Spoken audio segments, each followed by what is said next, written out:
Hey, Riptiders. We thought we'd give you a little summary of how successful and how awesome our Riptide event really was. If you remember, we started out with round one, which was really about learning conversations. In that learning conversations, you probably saw the briefing video that had to do with basically a mechanic trying to change a little bit and everybody really looking out for themselves and not having a learning conversation about it. Round two was really labeled busyness versus productivity, although truth be told, it was really kind of about ownership and accountability. You might remember the video having to do with a lot of footsteps centering around a piece of equipment in which the mechanic just needed a wrench to be able to get it fixed. Round three was about system thinking. System thinking is really pretty difficult, and it has to do with how some things affect other things, and it's talking in terms of loops. You might remember the video.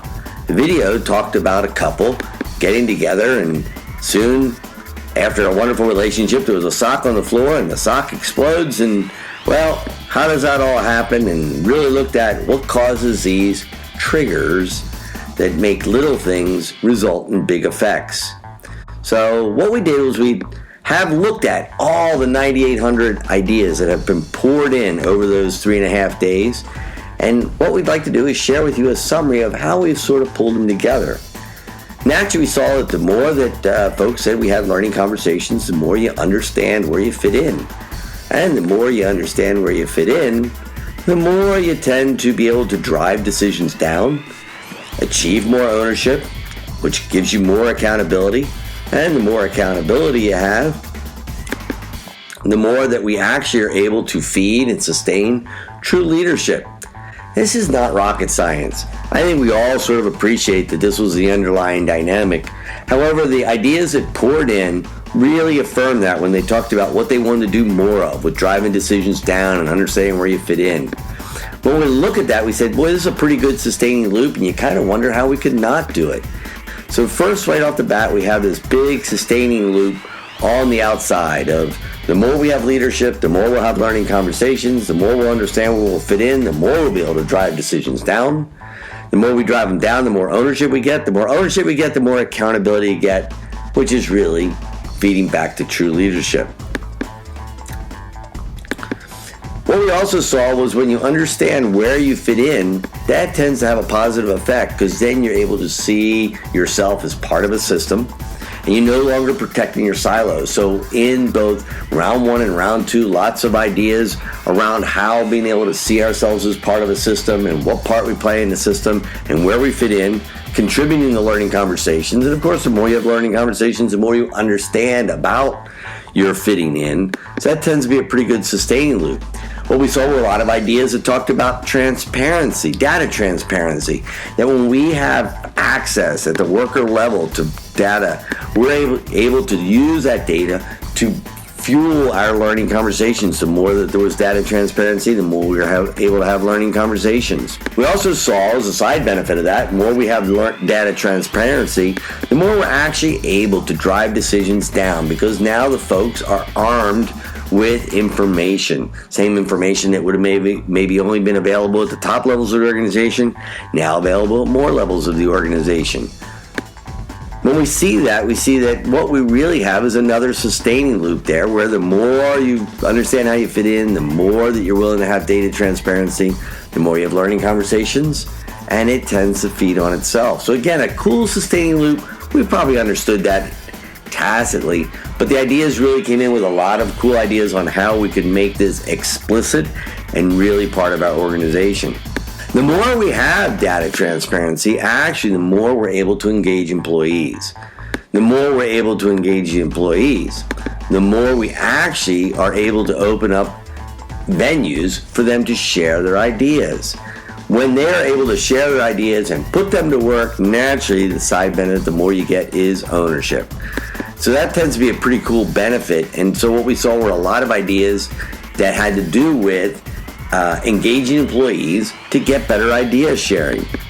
We also saw that when we drive decisions down, because now the decision is lower, it tends to fuel the responsibility and the motivation to put up ideas to solve the tough problems. So it tends to be the more we drive decisions down, the more idea sharing we actually get. Side benefit of the true leadership, really, the more that we are able to fuel and sustain true leadership, the more we actually get employee engagement. And so what we saw was another possible reinforcing loop here, where the more that we want and need employee engagement, the more we get idea sharing, the more we get ownership, the more we get accountability, and that feeds back to sustaining leadership. So when we talk about true leadership, when we talk about true accountability, then leaders are able to do the work of leading, and then they're relieved of the work of, should we say, controlling or oversight or management. The other part that we heard a lot, and this tends to go into rounds 2 and in round 3, was the idea where folks see themselves as their position. They may have been misled that we thought when you see yourself as your position, you would think it would give you more ownership. That is not what we saw. What we really saw was that when we were always talking about I am my position, it actually is a detractor to true leadership, because you tend to find yourself by your authoritarian, your hierarchical rank, and that is not what true leadership is all about. We also saw that the more that we said I am my position, the more that we ended up with emotional hijacking. And in round 3, we had a lot of ideas around the concept of how to address, fix, solve what we are calling emotional hijacking.